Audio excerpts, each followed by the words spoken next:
Donc ici, f est une fonction définie sur R+, par f de x égale donc 2x moins 3 sur 3x plus 4. On demande la limite de f en plus l'infini. Donc ici, on a une fraction rationnelle, un polynôme divisé par un polynôme.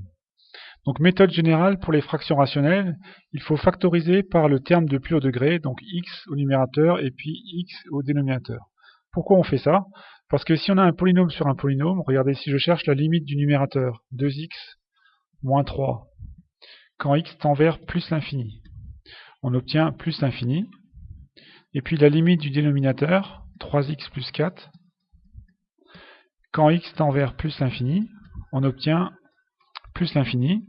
Voilà, et puis alors on va donc avoir une fonction numérateur qui tend vers plus l'infini, au dénominateur une fonction qui tend vers plus l'infini, et le cours nous dit que dans ce cas-là, on a une forme indéterminée, que l'on ne peut pas déterminer la limite avec cette méthode.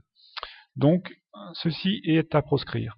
Alors, dans le cas où la limite est à rechercher en plus l'infini, ça ne marche que pour plus l'infini et moins l'infini, on factorise par le terme de plus haut degré. Donc j'écris f de x, en factorisant donc au numérateur par x. X facteur 2. Donc il me reste 2 moins 3 sur x. Au dénominateur, je factorise ici aussi par x.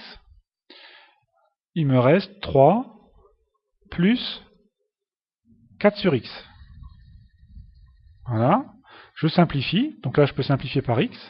Donc au numérateur, j'obtiens 2 moins 3 sur x. Au dénominateur, 3 plus 4 sur x. Et seulement maintenant, je cherche la limite du numérateur et du dénominateur. Donc limite de 2 moins 3 sur x quand x tend vers plus l'infini. Donc ici, on a 1 sur x qui tend vers 0. Il nous reste donc 2. Et la limite quand x tend vers plus l'infini, donc de 3 plus 4 sur x, égale donc 3 plus 0, ça fait 3. Voilà, donc maintenant j'ai le numérateur qui tend vers 2, le dénominateur qui tend vers 3. Donc là on peut dire que par opération, la limite de f en plus l'infini vaut 2 sur 3.